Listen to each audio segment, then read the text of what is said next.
Hello all of you, welcome back to my channel. मैं आज आप लोगों के लिए लेकर आ चुकी हूँ एक कलेक्टिव रीडिंग जिसका टॉपिक रहने वाला है कि अगले 7 दिन में आपके जीवन में क्या क्या बदलाव आ सकते हैं, आपके साथ क्या क्या हो सकता है, कैसी कैसी परिस्थितियाँ उत्पन्न हो सकती हैं, हम ये जानेंगे। क्या सरप्राइजेज हैं, क्या ब्लेसिंग्स हैं, क्या चेंजेस हैं, एवरीथिंग। लेकिन रीडिंग जनरल है, कलेक्टिव है, ओपन माइंडेड होकर सुनिएगा और ज़बरदस्ती खुद को रीडिंग में फिट इन मत करिएगा।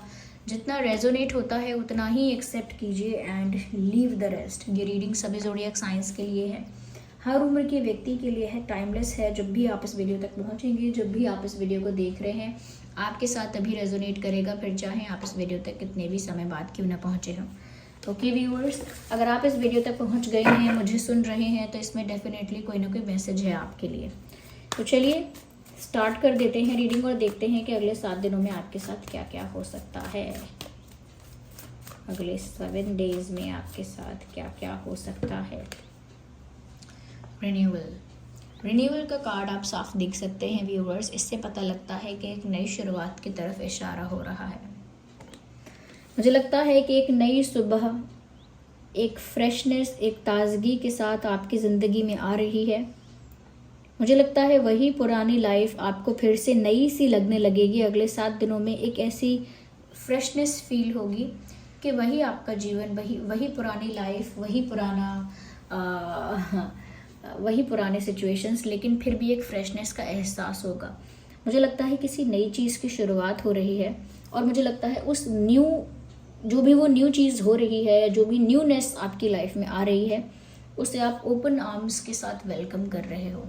यानी कोई चेंज आ रहा है जिसमें कुछ नया शुरू हो रहा है और वो जो भी नया शुरू हो रहा है उसे आप वेलकम कर रहे हो, कहीं ना कहीं अप्रिशिएट कर रहे हो, वेलकम कर रहे हो।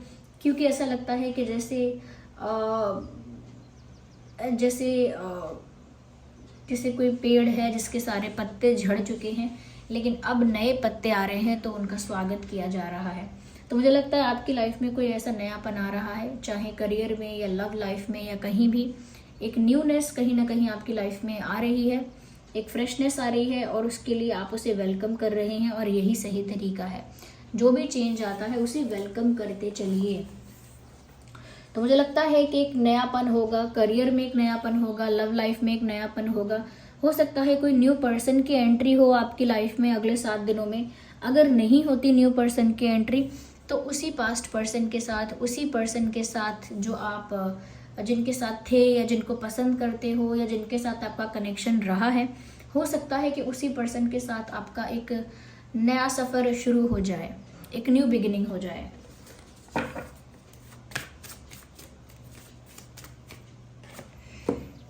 मुझे लगता है कहीं ना कहीं कोई इंसान जिसने आपको हर्ट किया था, अगले 7 दिनों में वो बहुत गिल्टी फील करेगा, पछताएगा और आपसे माफ़ी मांगने के लिए टू अपोलोजाइज और टू आस्क फॉर फॉरगिवनेस। मुझे लगता है कि ये इंसान कुछ ऐसा करेंगे, कोई स्पेशल जेस्चर, कोई अच्छा काइंड जेस्चर, कोई ब्यूटीफुल जेस्चर ये करेंगे ताकि आप इनको माफ़ कर दें, आप दिल से इनको माफ़ कर दें और ये अपनी गलती पर जो पछता रहे हैं या जो गिल्ट इनको फील हो रहा है वो ना हो। तो मुझे लगता है कोई आपके लिए कुछ कर सकता है टू मेक यू हैप्पी। आपके चेहरे पर मुस्कान आ जाए, आप वापस से खुश हो जाओ या कहीं ना कहीं हील हो जाओ या एकदम ब्राइट, हंसमुख, एकदम कह सकते हैं बिल्कुल जॉयफुल हो जाओ। इसके लिए कोई कुछ कर सकता है और ये वही इंसान है जिसने आपका दिल दुखाया है ऑलरेडी और अब वो गिल्टी है, तो वो आपसे माफ़ी पाने के लिए या आपसे क्षमा पाने के लिए कुछ ना कुछ ऐसा कर सकते हैं। जैसे आपकी हेल्प करना, आपने हेल्प नहीं मांगी है तो भी आपकी हेल्प करना, आपके काम आ जाना, आपको सपोर्ट करना या कहीं ना कहीं आपको प्रेज करना या कुछ ऐसा जेस्चर करके दिखाना जिसकी वजह से कहीं ना कहीं व्यूअर्स आप जो हैं इनको माफ़ कर दें, अपने दिल से वो पेन रिलीज़ कर दें या वो बैगेज, जो भी कंप्लेंट्स हैं दिल में, क्रिटिसिज्म है, बैगेज है, पेन है, वो सब आप रिलीज़ कर दें और इस इंसान को माफ़ कर पाएँ। तो डेफिनेटली कोई गिल्टी फील करेगा अगले 7 दिन में, या तो वो डायरेक्टली माफ़ी मांग सकता है। ओके, ये इंसान डायरेक्टली माफ़ी मांग सकता है या फिर आपके लिए आपका कोई काम कर सकता है या कोई ऐसा जेस्चर कर सकता है जिससे आप इनको माफ़ करने के लिए रेडी हो पाएँ। मुझे लगता है व्यूअर्स, कर्मा हिट किया है इस इंसान को, इस वजह से इनको अपनी गलती का एहसास हुआ है। मुझे लगता है आपको ऐसे लोग मिलेंगे अगले 7 दिनों में, वर्क स्पेस में या आपके आसपास सराउंडिंग्स में, चाहे वो रिलेटिव्स हैं या फ्रेंड सर्कल में ऐसे लोग हैं या वर्क प्लेस पे ऐसे लोग हैं, कलीग्स हैं। बट मुझे लगता है कहीं तो आपको अगले 7 दिनों में ऐसे लोग मिलेंगे, ज़्यादा मिलेंगे, जो बहुत ज़्यादा आपके सामने शो ऑफ करेंगे।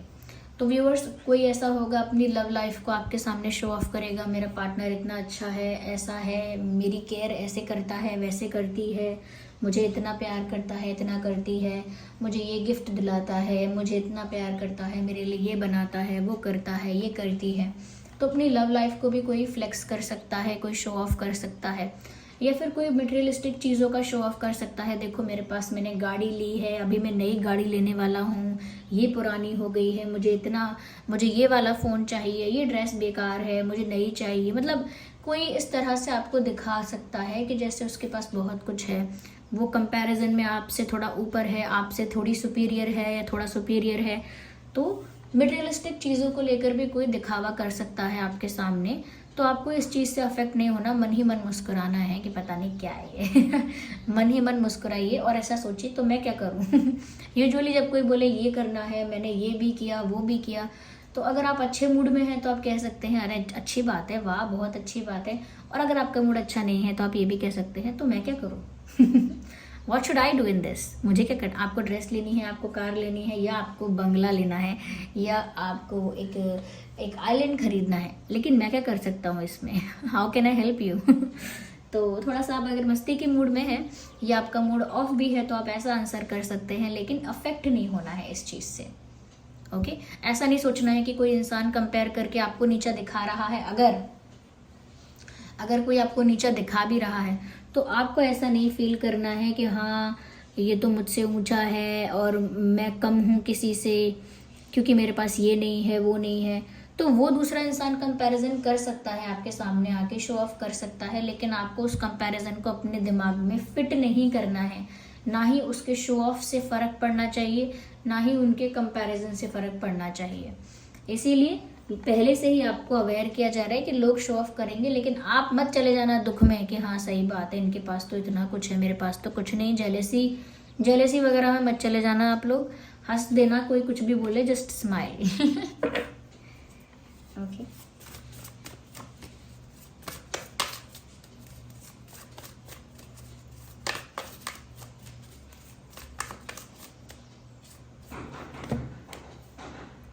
People will gossip about you, definitely साफ दिख रहा है। देयर आर पीपल, कुछ लोग ऐसे हैं जो आपके बारे में गॉसिप करेंगे, अगले 7 दिनों में आपके बारे में चर्चा करेंगे। फिर चाहे वो आपके फाइनेंशियल स्टेटस को डिस्कस करें, फिर चाहे वो आपकी पर्सनल लाइफ को डिस्कस करें, या वो आपके लव लाइफ को डिस्कस करें, या फिर वो आपके पास्ट को डिस्कस करें, या फिर वो आपकी फैमिली को डिस्कस करें, आपसे रिलेटेड बातों को। लेकिन मुझे लगता है बहुत ज़्यादा कोई इन 7 दिनों में आपको लेकर गॉसिप कर सकता है, यानी चर्चा का विषय आप रहोगे, क्योंकि आपके जीवन में एक नई शुरुआत भी हो रही है। तो कुछ हटके, कुछ यूनिक आप करते भी रहोगे।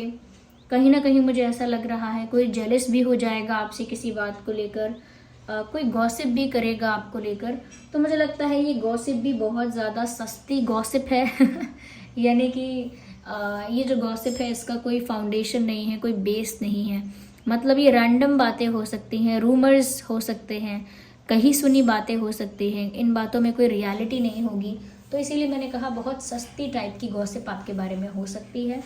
लोग आपकी लाइफ के उस एस्पेक्ट को डिस्कस कर सकते हैं जिसको वो जानते भी नहीं। कोई नहीं जानता होगा आपके लाइफ का फाइनेंशियल स्टेटस कैसा है, या फाइनेंशियली आप कैसे हो, कैसा आपका स्टेटस है, क्या सिचुएशन है, कोई पर्सनली नहीं जानता है। But still people will talk about it. या फिर आपकी लव लाइफ जो है कैसी चल रही है, सबको नहीं पता डिटेल में, but they will talk about it. आपके लुक्स के बारे में, आपके फैमिली के बारे में। मुझे लगता है कोई जेलस है या फिर कोई बहुत ज़्यादा नज़र भी रखता है आप पर, that is why they will talk about it. तो अगले 7 दिनों में आप चर्चा का विषय रहेंगे। इस चीज़ से भी दुखी नहीं होना या अफेक्ट नहीं होना। शो ऑफ करेगा अगर कोई तो हंसना, मुस्कुराना, मस्ती मजाक करना, लेकिन दुखी नहीं होना। कोई माफ़ी मांगने आएगा, अगर आपको जेन्युइनली लगता है, जेन्युइनली आपको लगता है कि इस इंसान को माफ़ करना चाहिए तो कर देना, वैसे तो माफ़ करना ही चाहिए। ओके, जो भी नई शुरुआत हो रही है उसे जिस तरह से आप वेलकम कर रहे हैं वैसे ही करिए।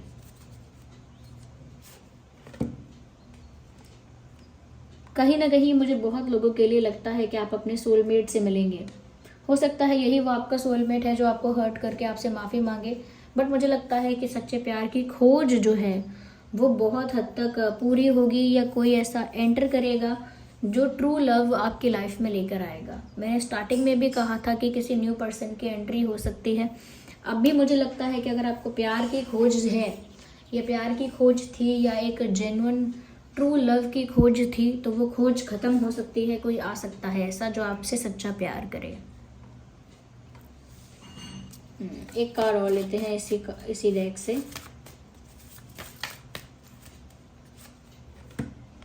मुझे लगता है क्योंकि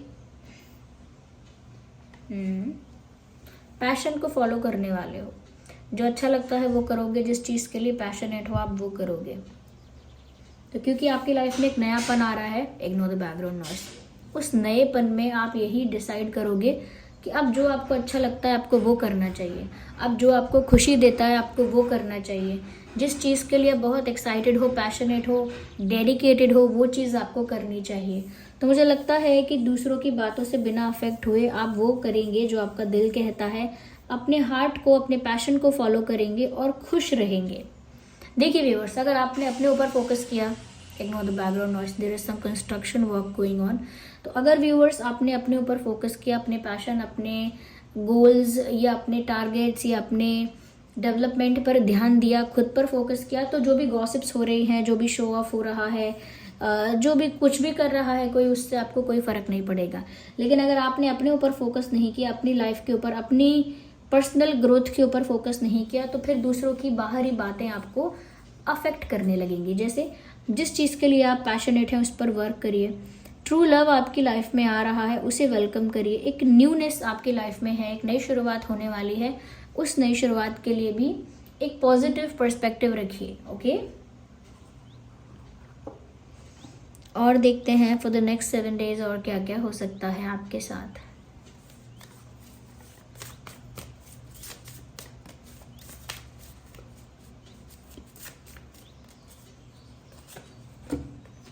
मुझे लगता है कि आप सच में हैप्पी, जॉयफुल और बहुत जॉली रहेंगे, क्योंकि ऐसा लगता है कि आपकी जो एनर्जी है वो बहुत प्लेफुल होगी, जॉयफुल होगी, बिल्कुल बिल्कुल चाइल्ड लाइक एनर्जी आपकी होगी, जिसमें आप हंसेंगे, मुस्कुराएंगे, गाएंगे, गुनगुनाएंगे। क्यों? क्योंकि आप अपने ऊपर फोकस कर रहे होंगे, खुद पर ध्यान दे रहे होंगे, खुद की पर्सनल ग्रोथ पर, खुद के पैशन पर, खुद के गोल्स पर आपका ध्यान होगा। तो मुझे लगता है आप काफ़ी खुश होंगे। मुझे ऐसा लगता है व्यूअर्स, कहीं ना कहीं कोई आपको स्टॉक करेगा अगले 7 दिन। मैंने पहले भी कहा, किसी की नज़र हो सकती है आप पर, या कोई आपको छुप के स्टॉक कर रहा है, या स्टॉकिंग होगी। Okay, someone has their eyes on you. किसी की आंखें आप पर हैं, किसी की नज़रें आप पर हैं। मुझे लगता है कि जिस इंसान ने आपको हर्ट किया, जो गिल्टी है, हो सकता है ये वो इंसान भी है जो आपको स्टॉक कर रहा है और जानना चाह रहा है कि आपका स्टेट ऑफ माइंड क्या है। तो कोई स्टॉक कर सकता है आपका स्टेट ऑफ माइंड क्या है, यानी आप कैसा फील कर रहे हो, दुखी तो नहीं हो। मुझे लगता है आपके आसपास ऐसे लोग होंगे जिनकी बात अगर आपने सुनी, यानी कि शो ऑफ करने वाले लोग, गॉसिप करने वाले लोग, तो गॉसिप करने वालों की बात अगर आपने सुनी, या फिर शो ऑफ करने वाले लोगों का कंपैरिजन और तुलना को आपने देखा, सुना, समझा, तो मुझे लगता है कि ये लोग ना एनर्जी सकर्स का काम करेंगे आपके लिए। यानी कि अगर आप इस बात से अफेक्ट हो गए, दुखी हो गए कि कोई आपके बारे में गॉसिप कर रहा है, गुस्सा आ गया आपको इस बात से, या कोई आपको नीचा दिखा रहा है इस बात से, आपने थोड़ा इन्फीरियर, थोड़ा छोटा महसूस कर लिया, तो दोनों ही बातों में अगर आप इमोशनली अफेक्ट हो गए, तो ये जो एनर्जी सकर्स हैं ये सक्सेसफुल हो जाएंगे। और एनर्जी सकर्स का मतलब है कि जैसे कोई पॉजिटिव सोल है जिसके अंदर पॉजिटिविटी है, हाई वाइब्रेशनल एनर्जी है, उस हाई वाइब्रेशनल एनर्जी को, उस पॉजिटिव एनर्जी को, ऑरा को खींच लेना, ओके, उसे सक कर लेना, उसे खींच लेना, उसे निचोड़ लेना, ऐसा समझ लीजिए। तो कहीं ना कहीं व्यूअर्स, अगर आप इन बातों से अफेक्ट होंगे अपने आसपास के लोगों से, तो ये आपके अंदर की पॉजिटिविटी, आपके अंदर की हाई वाइब्रेशनल एनर्जी को खींच लेंगे, निचोड़ लेंगे, सक कर लेंगे। तो इसीलिए मैंने आपको पहले भी कहा, ये मैसेज तो बाद में आया है यहाँ पर, लेकिन मैंने पहले भी आपको बोला कि व्यूअर्स दूसरों की बातों से अफेक्ट मत होना, अपनी पर्सनल ग्रोथ पर ध्यान देना, क्योंकि देखिए हर चीज़ के एडवांटेजेस और डिसएडवांटेजेस तो होते ही हैं। आगे आने वाले समय में एक नयापन है आपका, ट्रू लव से आपकी मीटिंग होगी, अपने पैशन को आप फॉलो करेंगे, ओके, जॉयफुल भी रहेंगे, और जॉयफुल रहना ही आपके लिए एक अच्छा ऑप्शन रहेगा। So this was the reading. अगले 7 दिनों में ये सब चीज़ें आपके साथ हो सकती हैं। रीडिंग सभी ज़ोडिएक साइंस के लिए है। आई होप आपके लिए हेल्पफुल रही है। वीडियो को लाइक ज़रूर करिएगा, कमेंट करके बताइएगा कितनी रिलेटेबल है, अपना एक्सपीरियंस शेयर कीजिएगा, एंजल नंबर टाइप करके रीडिंग को क्लेम करिएगा। अगर आप नए हैं सब्सक्राइब करिए डिवाइन यूनिवर्स को इस रीडिंग के लिए, थैंक यू करिए। चलिए मिलते हैं अगली रीडिंग में, तब तक के लिए bye bye family, love you all, take care.